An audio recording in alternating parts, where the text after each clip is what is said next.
Oh, what are we going to chant tonight?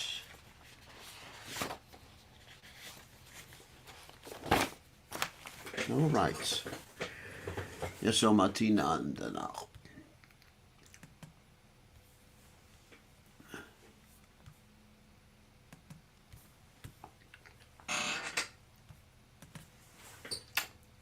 All right, Yasomati Nandana.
Yasomati Nandana Prajavalana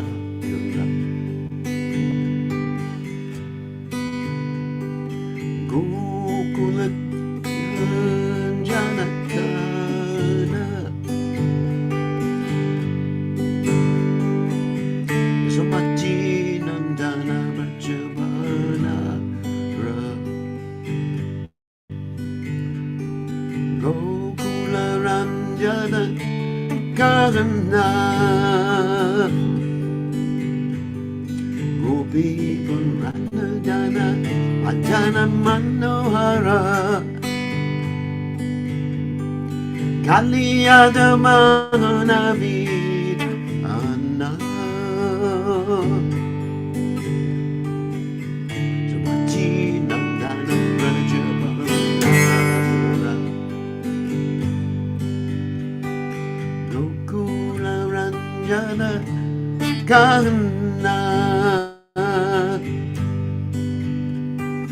Gopi Purana Jana Majana Manohara Kaliyadamana Vidana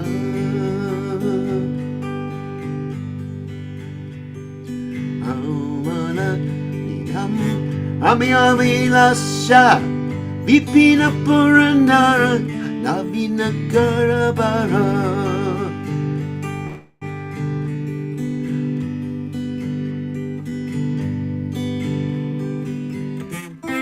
Vipina Puranara Navina Karabara Vamshivadana Suvasa Vipina Puranara Navina Karabara Vamshivadana Suvasa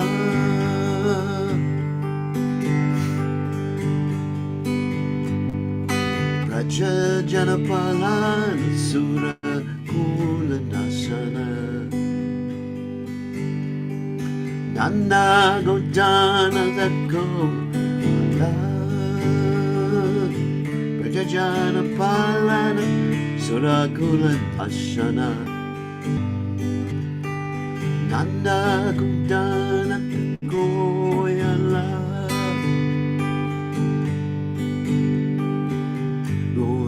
Manala Navadita Taskara Sunarananda Gopala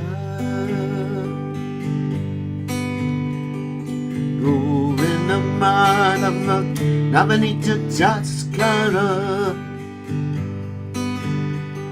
Sunaranana Gopala Yamuna Tatachara Gopi Vasana Hara Rasarasika Kripa Maya Yamuna Tatachara Gopi Vasana Rasarasika Kripa Maya Shirada Ballava Vrindavana Nataparo Vakati Vinod Shraya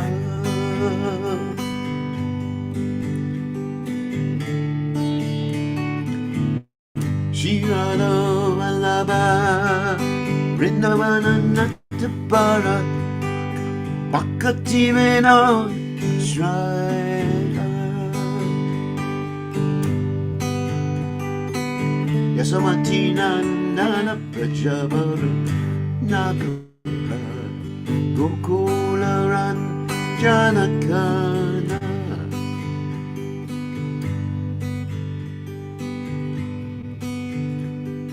Gopi Paradana Madana Manavara Kaliyatamat Vidana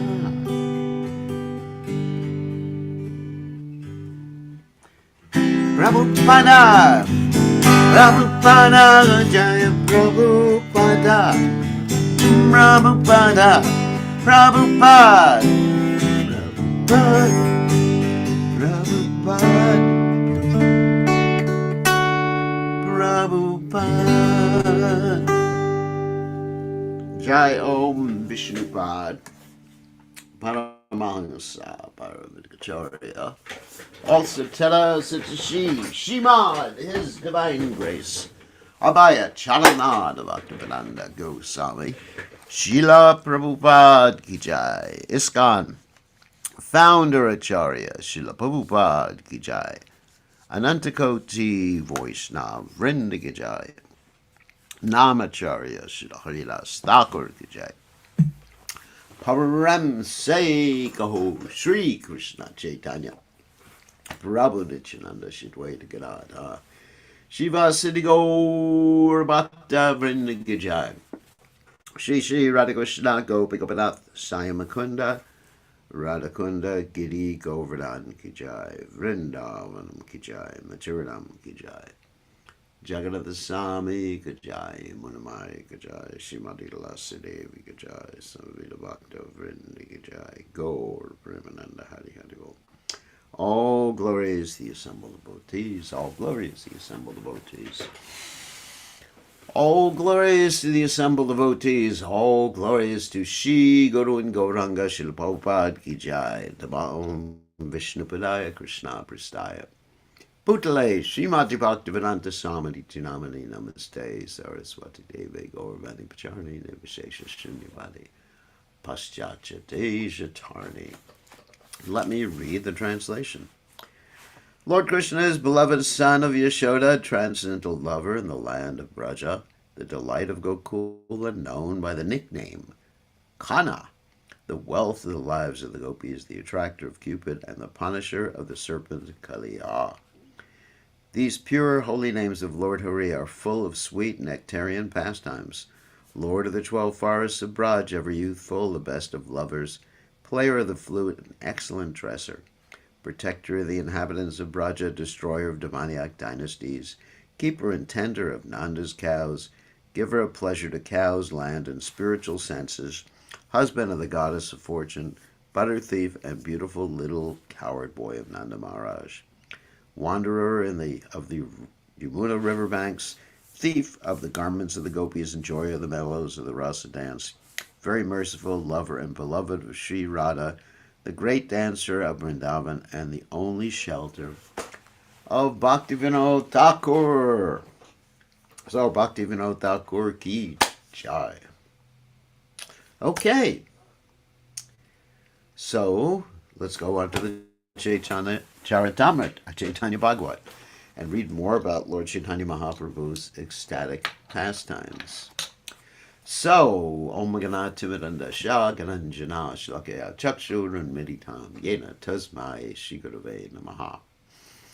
I offer my respectful obeisances unto the lotus feet of my spiritual master, His Divine Grace A.C. Bhaktivedanta Swami Srila Prabhupada, who so kindly opened my eyes with the torchlight of knowledge while I was blinded in the darkness of ignorance. Prabhupada Ki Jai.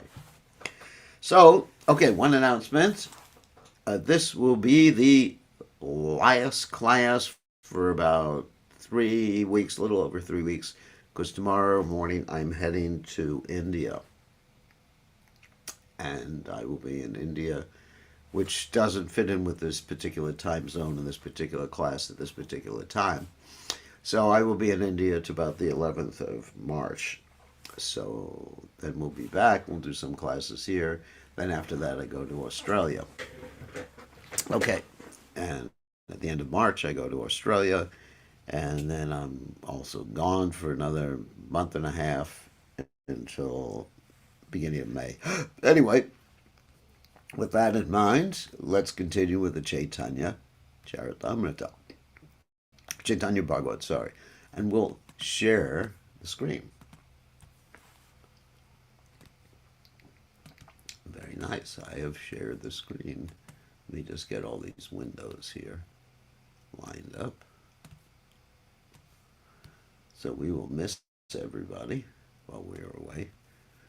So, this is a description of Lord Chaitanya Mahaprabhu, of course, and this chapter deals with the 21-hour kirtan, or 21-hour manifestation of ecstasy, in which the Lord revealed different things to different devotees and showed so many different moods. All right, so let's describe it.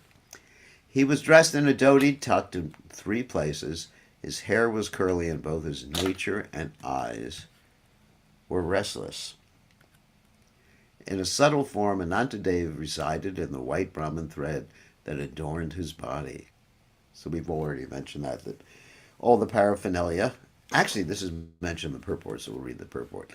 Sri Anantadev serves Gaura Narayan in the following 10 different forms: umbrella, slippers, bedding, pillow, garments, ornaments, resting place, residence, sacred thread, and throne, Singasana.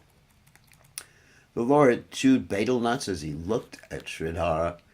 Then he again picked up the banana leaves with his own hands. This is, of course, in reference to Lord Chaitanya Mahaprabhu's interaction with Shridhar, Kolavecha Shridhar.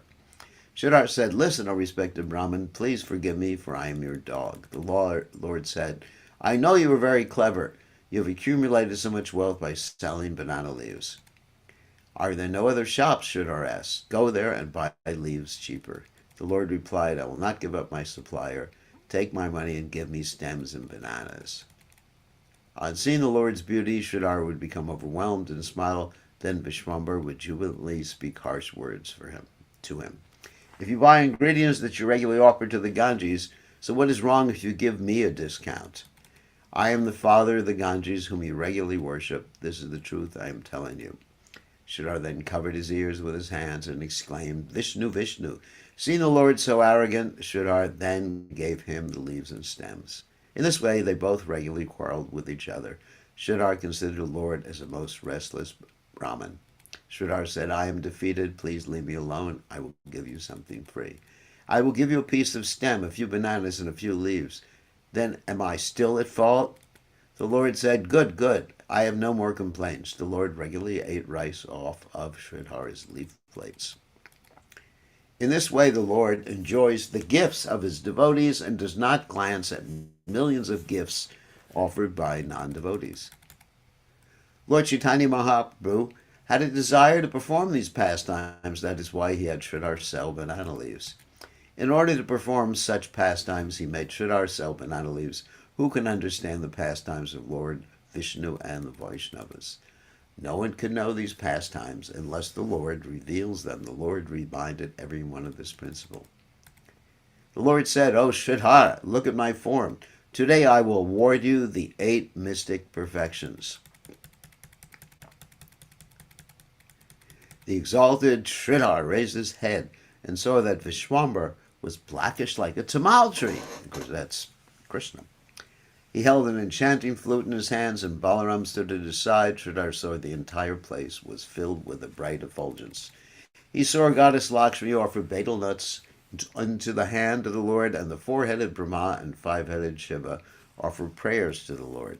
He saw Ananta hold his 1,000 hoods as an umbrella over the head of the Lord, and Sanaka, Narada, and Shukadeva chanted the glories of the Lord. In the 4 directions, greatly beautiful women were glorifying the Lord with folded hands. On seeing this, Shridhar was struck with wonder. As such, he reeled and fell to the ground. The Lord ordered, get up, Shridhar." Shridhar then regained consciousness by the words of the Lord. The Lord said, "Shridhar, offer prayers to me." Shridhar replied, "O Lord, I am most foolish. I have no ability to offer any prayers." The Lord then said, "Your words alone are prayers to me." By the order of the Lord, Saraswati, the mother of the universe, appeared on Shridhar's tongue, and Shridhar began to offer prayers.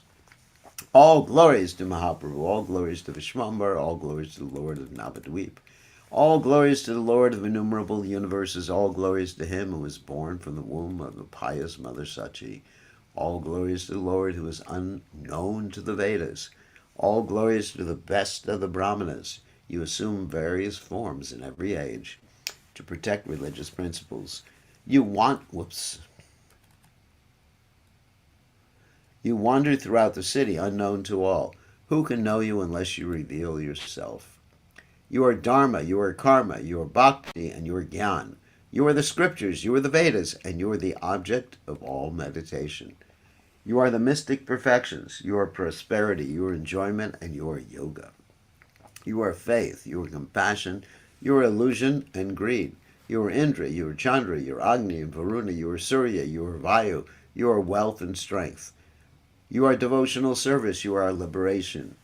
You are Brahma and Shiva, but why consider you to be them? They are all subordinate to you. Previously, you personally told me the water of the Ganges has emanated from my feet. Yet neither did my sinful heart recognize you, nor did I understand the glories of your invaluable lotus feet. It was you who made the town of Gokula glorious, and now you have appeared as the king of Navadvip. You conceal devotional service within your body, but you have manifested that devotional service in Navadvip. It was through devotional service that Bhishma conquered you on the battlefield, and it was through devotional service that Yashoda bound you. So, the way that Bhishma conquered Krishna is he made Krishna break his promise not to fight, because Bhishma was threatening Arjuna with such intensity that Arjuna was going to be killed unless Krishna broke his promise not to fight. And Krishna broke his promise for the pleasure of his devotees. It was through devotional service that Satyabhama sold you. Being controlled by devotional service, you carried a coward damsel of Braja on your shoulders. So, in the purport, it's very interesting. Satyabhama's devotional service is explained as follows. During Krishna's Dwarka pastimes, the great sage Narada one day came before Krishna with a parijata flower in his hand that Indra had given him. At that time, Krishna was residing in the house of Rukmini. When Narada gifted this parijata flower to Sri Krishna, Lord Vasudeva gave it to Rukmini. On seeing this, Narada praised the good fortune of Rukmini and concluded that she was the most intimate and chaste wife of Krishna. Thereafter, the maidservants of Satyabhama who were present at that time informed Satyabhama about the incident. As a result, when Satyabhama became filled with conceit, Krishna went to her residence and promised to bring an entire parijata tree to the house of Satyabhama in order to please her. Thereafter, when Narada went there and specifically glorified the Punyaka Vrata, Satyabhama expressed a desire to observe that vow. Then Krishna brought the parijata tree from Amaravati, the abode of Indra, and according to the prescriptions of that vrata, Satyabhama bound Krishna to that parijata tree and gave him in charity to Narada. story is in the Harivamsa. I should read the Harivamsa. You who are carried in the minds of the inhabitants of the innumerable universes personally carry the coward boy Shridham. You are conquered by devotional service, therefore it is most confidential. Ordinary people do not understand this. You are always conquered by devotional service. You therefore hid devotional service and wander around like a conqueror. This characteristic of yours is now shattered and inactive. Just see, the entire universe hankers for your devotional service. At that time, you were defeated by only 2 or 4 persons, but now you will be bound by one and all. After hearing Shridhar's transcendental prayers, all the exalted Vaishnavas were struck with wonder. The Lord said, O Shridhar, choose and ask for any benediction. Today I will give you the 8 mystic perfections. The Lord said, seeing me cannot be fruitless. You must take some benediction according to your desire. Vishwambara repeatedly said, ask, ask. And Shridhar replied, O Lord, then give me this benediction. Let that Brahmin who forcibly took away my banana leaves be my Lord birth after birth. While speaking in this way, Shridhar's love for the Lord increased, and he began crying loudly with his arms raised. On seeing Shridhar cry, all the Vaishnavas became overwhelmed and also cried. Vishwambara replied, smiled, and said, listen, Shridhar, I want to make you the king of a great kingdom. Shridhar replied, I do not want anything. Make such arrangement, O Lord, that I may chant your names. The Lord said, O Shridhar, you are my servant. That is why you were able to see my opulences. That is why your mind does not deviate from me. Thus I am giving you devotional service that is confidential to the Vedas. All the Vaishnavas chanted Jaya, Jaya, as they heard the benediction given to Shridhar. He had no wealth, no followers, and no education. Who can recognize such servants of Lord Chaitanya? What is the value of education, wealth, beauty, fame, and high birth? They only increase one's pride and bring about one's fall down. In millions of kalpas, Lord Brahma will never see that which Shridhar receives simply by selling bananas and banana stems. One who is full of false pride and is envious of the goal of life falls down to an uncertain future. One who ridicules a poor, uneducated, saintly person goes, as a result of his actions, to the hell known as Kumbhipaka. It's a heavy hell. Let's see if there's any descriptions. Yeah, there's fire and everything there. Who has the ability to recognize a Vaishnava? Although Vaishnava possesses all perfection, he appears to be afflicted. The story of Shridhar, the banana seller, is proof of this, for he accepted only devotional service and rejected the 8 mystic perfections. Know for certain that whatever worldly distress is seen in a Vaishnava is actually spiritual happiness. So I'm going to explain that in a second. People blinded with pride over material enjoyment do not know anything. They cannot recognize a Vaishnava due to pride born of education and wealth. Even after studying Srimad Bhagavatam, one's intelligence may be ruined. For anyone who blasphemes Nityananda is certainly vanquished. So, the point is that material acquisitions can be impediments in spiritual life. One becomes proud of them. Money. Queen Kunti's prayer is there, which I oftentimes recite. Janmaishwarya, Shruta Shrishibir, Edamanada Puman. And she says these things like so-called good birth, material wealth, learning, and bodily beauty, present themselves as impediments because one develops pride and one looks down upon other people and one blasphemes other people, so other devotees.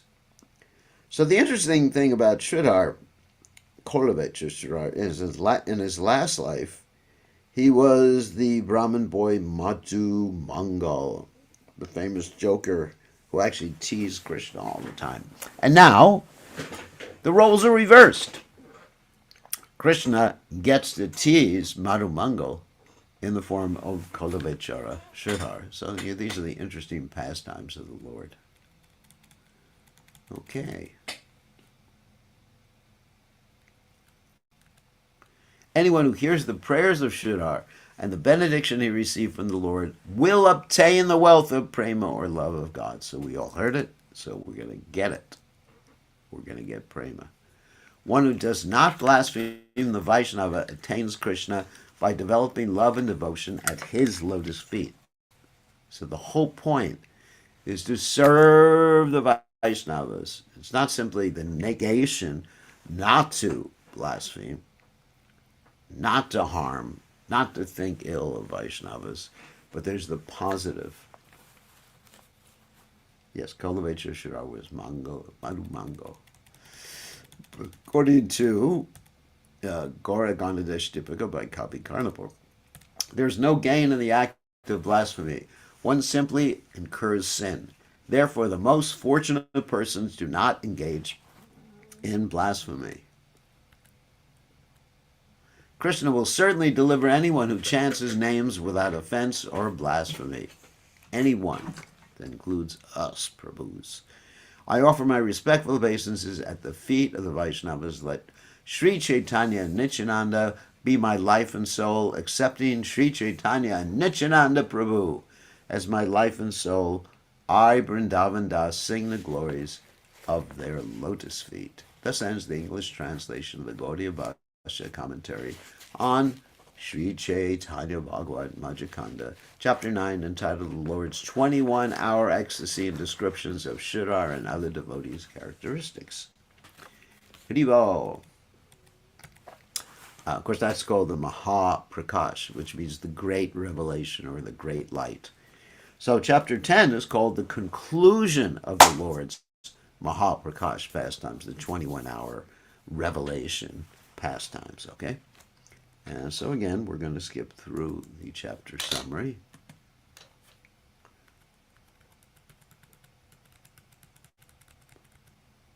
Next one.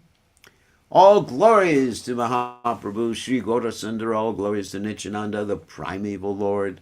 In this way, the Lord awarded benediction to Shridhar and then began to roll his heads while saying, Nada, Nada.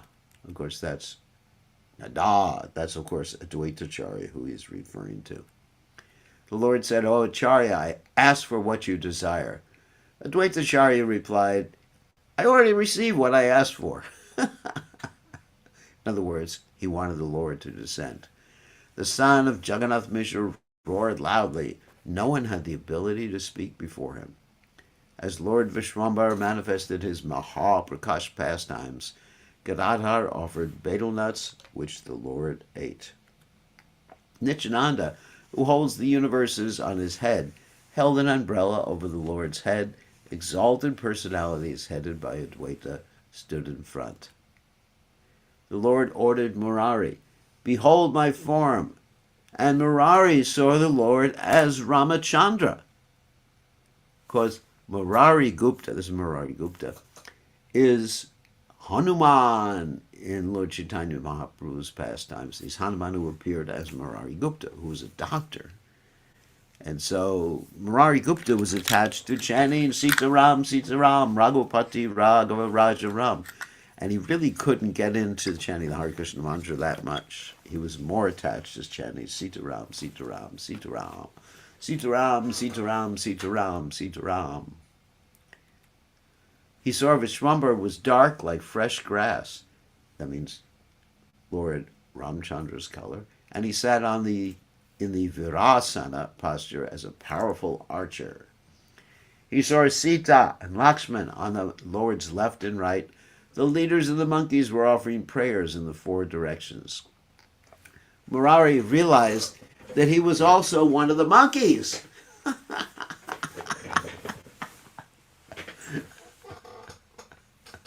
Seeing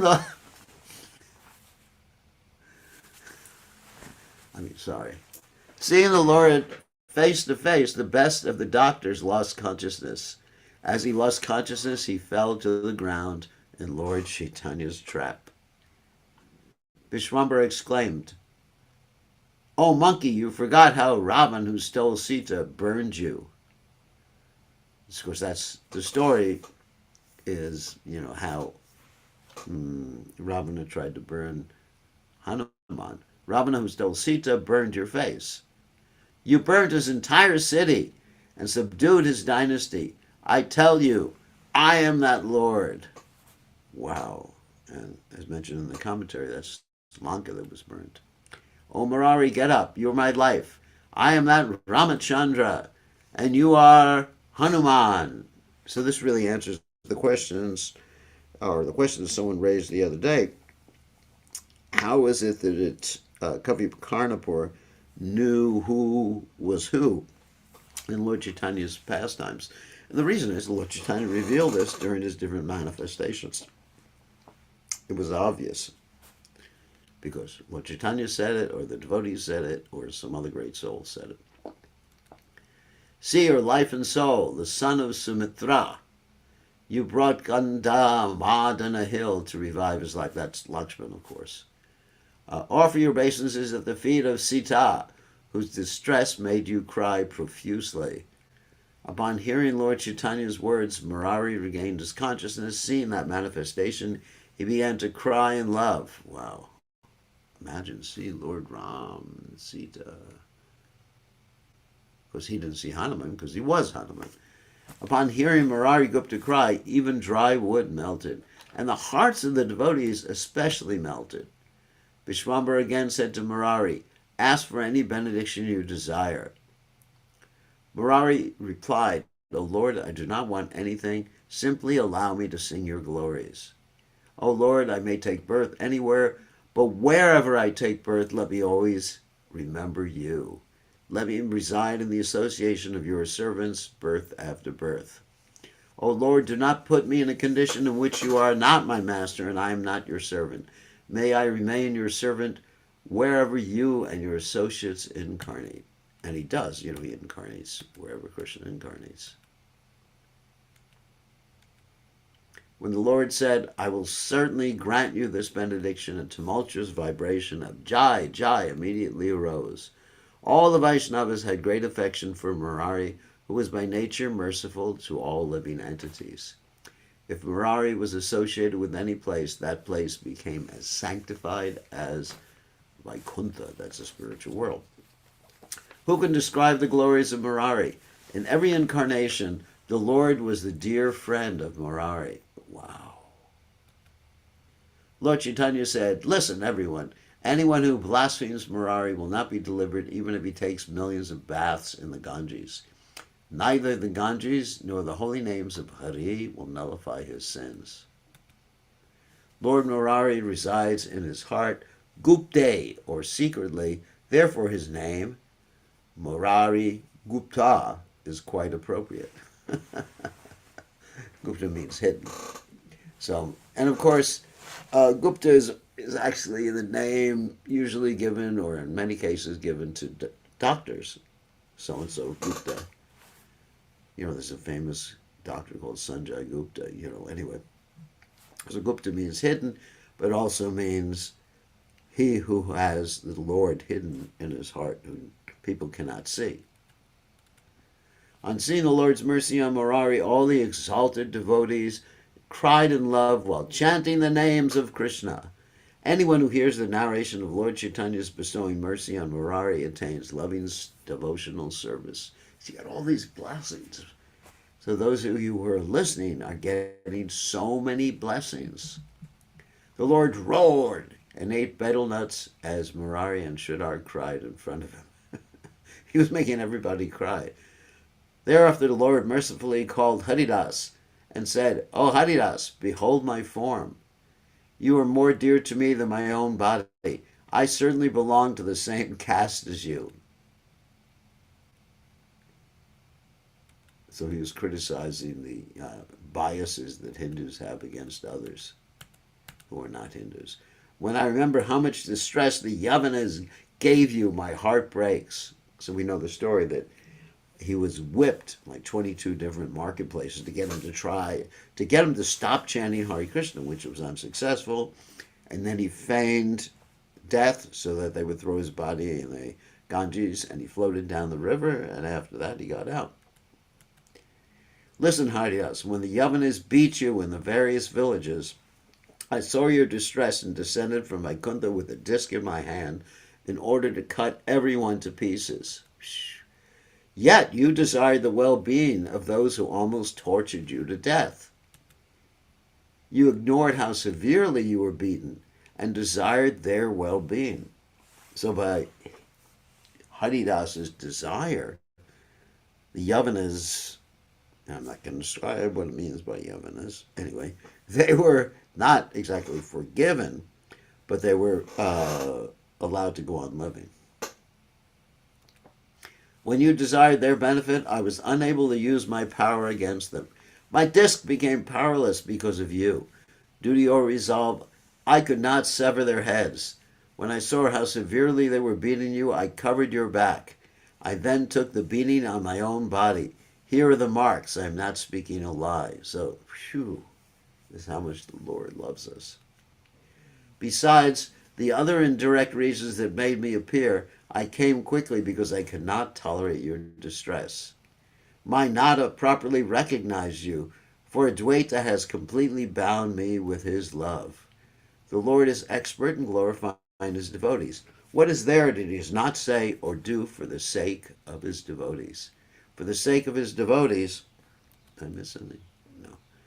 For the sake of his devotees, the Lord eats blazing fire, and out of his sweet will he becomes their servant. Lord Krishna does not know anything other than his devotees. In all the universes, there is nothing he considers equal to his devotees. Wow. Anyone who is not pleased by hearing the names of such devotees of Krishna is sinful and cursed by the laws of providence. O brothers, behold the glories of the devotees to the full satisfaction of your eyes, and hear what Gaura Hari said to Haridas. Okay. After hearing those most compassionate words from the mouth of the Lord, Haridas immediately fell unconscious to the ground. As he lost external consciousness and merged in the ocean of ecstasy, his breathing completely stopped. The Lord then said, "Get up, get up! My dear Haridas, see my manifestation to the satisfaction of your heart." Haridas regained his external consciousness by the words of the Lord, yet he cried so profusely that he could not see the Lord's form.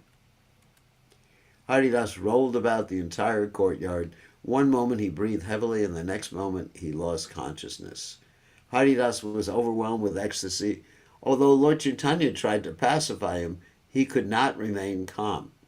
"My dear Vishwambara, O Lord of the universe, please be merciful to this sinful person. I fall at your feet." Wow. "I have no good qualities. I'm a fallen outcast. How can I possibly describe your glories? If one sees me, he becomes sinful. If one touches me, he should take a bath. How then can I glorify your topics? You personally declare that you will never forsake anyone who remembers you, remembers your lotus feet, even if he is as insignificant as an insect. But you forsake the greatest kings if they do not remember your lotus feet. These words do not apply to me, however, for I do not remember you. You protect even a fallen soul if he simply remembers you. Once the sinful brothers Duryodhana and Dushashan brought Draupadi to disrobe her in the royal assembly. Finding herself in that dangerous condition, she remembered you. By the influence of her remembrance, you entered into her cloth. As a result of her remembrance, the cloth became unlimited, yet those miscreants did not understand why. One time, when Parvati was surrounded by witches, she remembered you as they were about to devour her. I never heard that story before. By the influence of her remembrance, you appeared to chastise those witches, and deliver that great Vaishnavi. But I am so sinful, I cannot remember you. Therefore, my dear Lord, please give me shelter at your lotus feet. Although the sinful Hiranyakashipu tortured Prahlad by giving him poison, throwing him to the snakes, throwing him into the fire, and throwing him bound to a rock into the water, Prahlad simply remembered your lotus feet and was delivered from all these calamities by the influence of that remembrance. Some lost their teeth, and some lost their teeth. And some lost their prowess when you manifested by the influence of his remembrance. Some lost their teeth,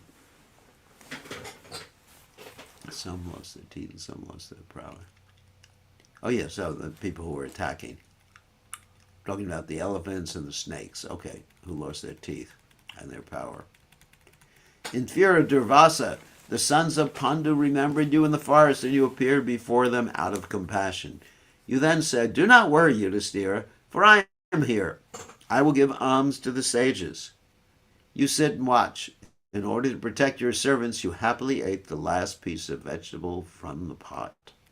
As a result, the sages' stomachs became filled as they took bath, so they immediately ran away out of fear. The sons of Pandu were thereby delivered by the influence of remembering you.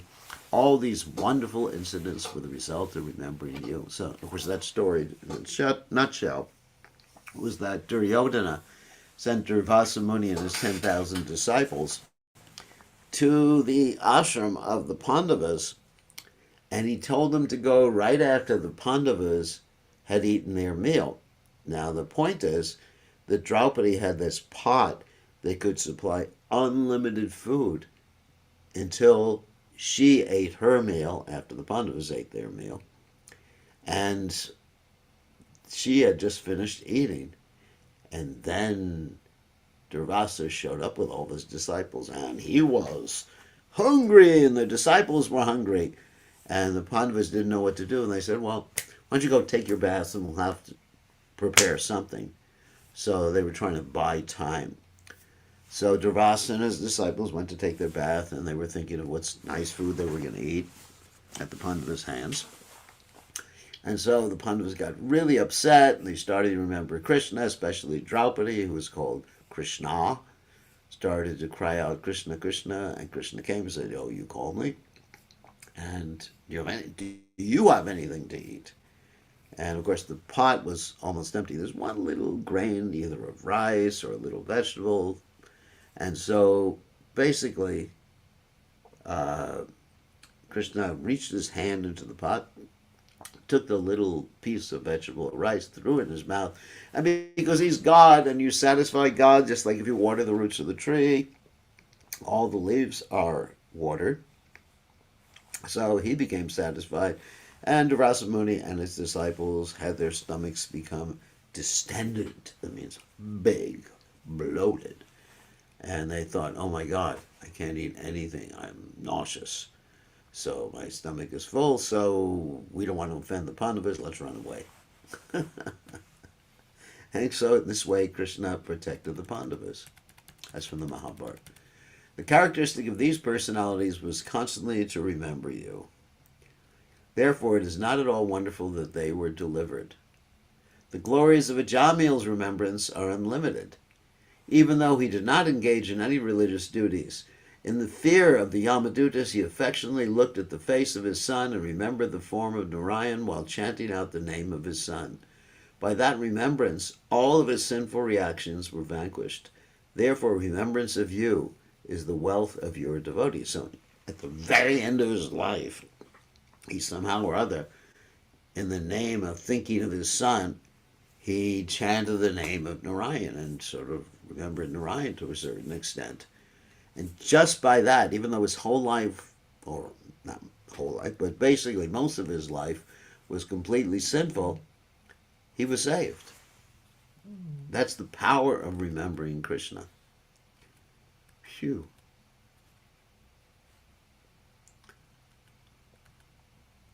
I am fully devoid of the remembrance of your lotus feet, yet nevertheless, O Lord, do not forsake me. What qualification do I have to see you? O Lord, I will ask you for only one thing, not more. The Lord said, "Speak, speak. Everything is yours. There is nothing I will not give you." Haridas folded his hands and said, "Although I am less fortunate, I have a great desire. May the remnants of the servants who worship your lotus feet be my foodstuffs." He wanted to eat the remnants of the devotees. In other words, servant of a servant of a servant of a servant of the Lord. Let this be my devotional service birth after birth. Let honoring these remnants be my only occupation and religious duty. Wow. My life is sinful because I am devoid of remembrance of you. Please make my life successful by allowing me to eat the remnants of your servants. That reminds me of another devotee of Lord Chaitanya Mahaprabhu named Kalidas, who would eat the remnants of all the devotees in the Navadvip area. And how did he do that?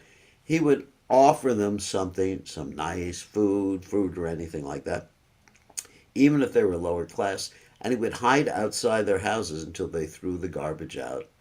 And then he would take whatever was left in the garbage and suck on it or eat it, or depending on what it was.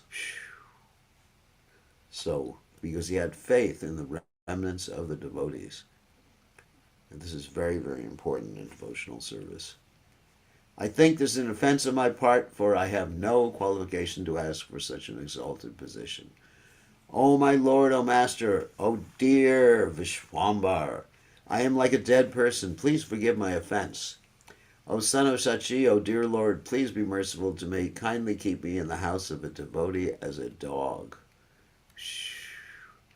Haridas Thakur became filled with love and devotion for the Lord. Although he repeatedly petitioned the Lord with humility, his desires remained unsatiated. The Lord said, "Listen, my dear Haridas, anyone who resides with you for even a day or speaks with you for even a moment will certainly achieve me. There's no doubt about it. One who respects you respects me, for I constantly reside within your body."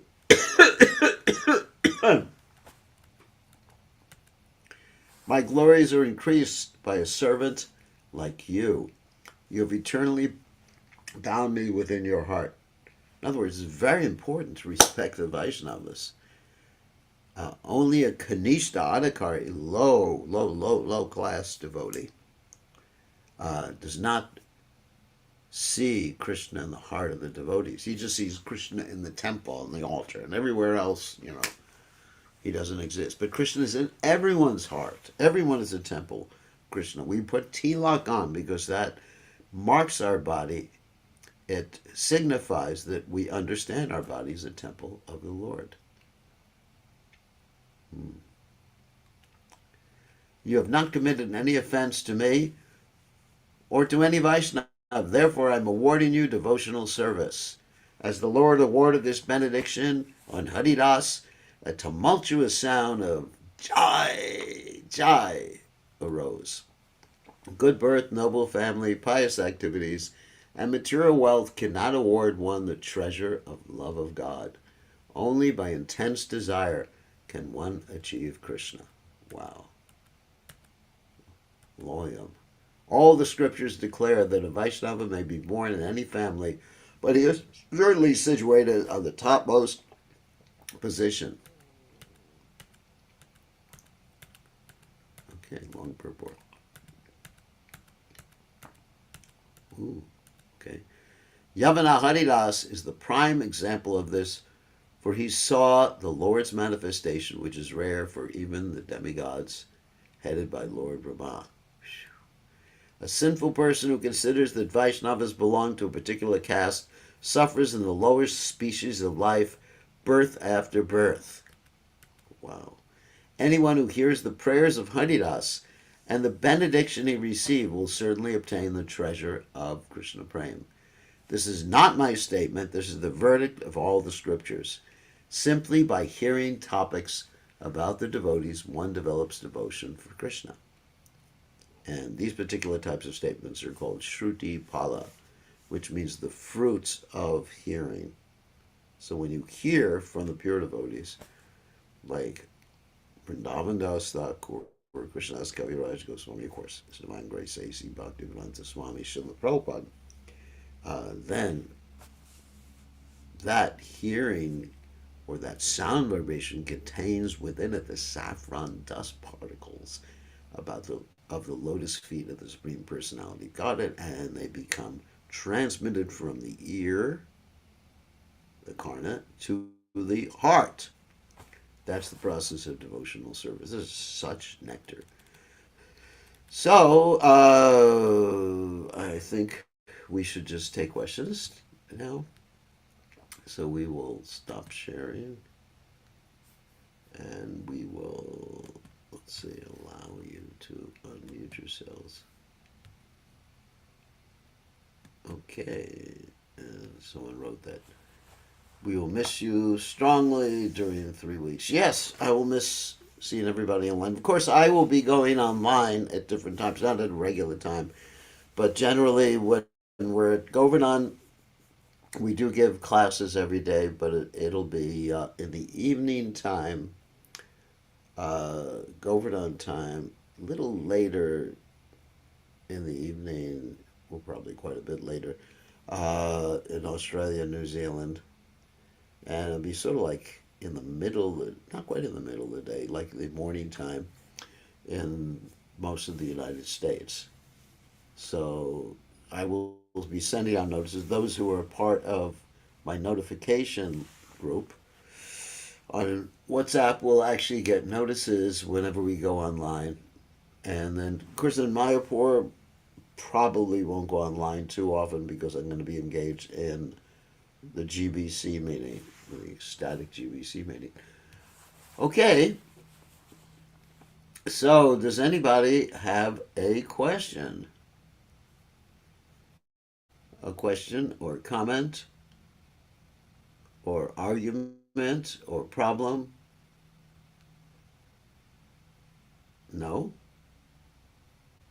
So I just want to announce again, because I'm going to India, it'll be about 3 weeks when we're not going to have these regular classes. Thank you for your appreciation. So I'm trying to meet at Govardhan. Oh, you try to meet me in Govardhan. Yeah, it's always nice to see people in Govardhan. So Gopal Das. Please accept my obeisance, Shri Gurudev. Yes. So what's up? So in the last verse, or the second to last verse you just wrote, Shridhar and Haridas Thakur was referred to as Yavana Haridas. That's right.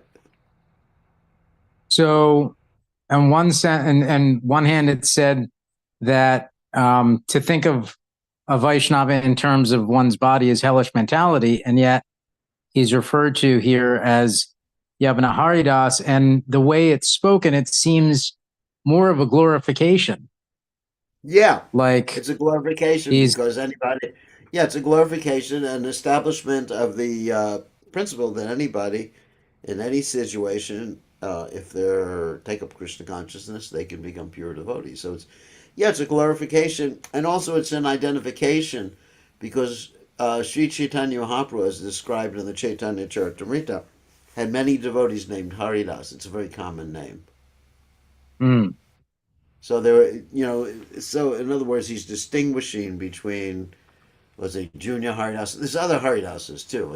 It's not only Junior Haridas and Haridas Thakur. So he's distinguishing, and then also showing that one's birth is actually not significant insofar as one's devotional achievements are concerned. Yeah.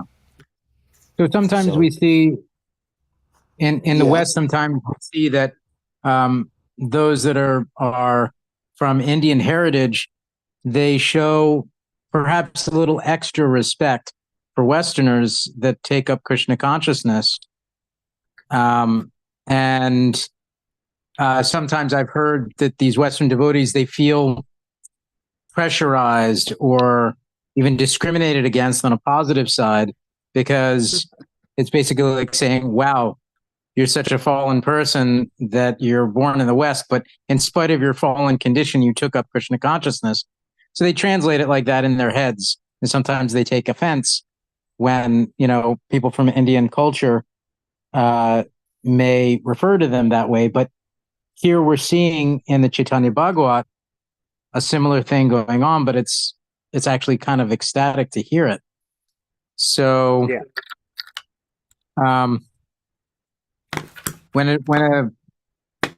Why is it that sometimes someone born in a Western circumstance won't really accept the respect of someone from the Vedic culture for this purpose? Why would they feel insulted or discriminated against? Well, most people from India are not from the Vedic culture, but that's another point. Um, why? Okay. Because they feel pressure that there's too many expectations on them. Mm. So, oh, you're great. Oh my God, now I have to act like a devotee. Yeah, yeah, it's true. I mean, people pay respect. And also, seeing the Western devotees take up Krishna consciousness increases the faith of those born in the Indian culture.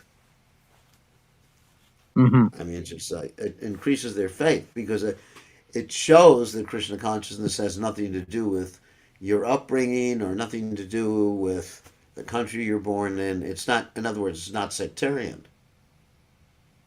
It actually shows that it's United Nations of the spiritual world, as Srila Prabhupada would be fond of saying.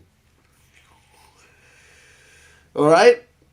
So the pressurization is sort of a that's hard for them. So what you're saying is that with great power, there must come great responsibility. No, with great respect, there must become great responsibility. Yeah, same. Yeah, so you get respect, just like I took sannyas, I get respect, so I have a responsibility to live up to the respect I'm getting. And that's ethical. That's my responsibility. If I dress like this, I have a great responsibility. It's not great power, but it's great, prestige, I guess. Okay. Thank you. All right, we have another question from Dio Radhika. Okay, unmute Hare yourself. Krishna, Srila Gurudev. Please accept my obeisances. Haribal. This might be a silly question, but towards the beginning, when Sridhar was offering, I think banana leaves to Lord Chaitanya, it said Yeah. something like Lord Chaitanya was looking kindly upon the offerings from his devotees versus non-devotees. I was wondering, why Yeah. would anyone offer something to Krishna if they're not a devotee? Um, that's interesting. I guess a business exchange or something, or someone. Sometimes you offer things out of sentiment.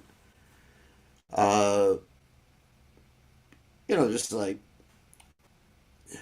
trying to think of what when people would offer if they're not devotees. They would. Yeah. Oh, all right. Let's say if they would offer just wanting something in return. Okay. How about that?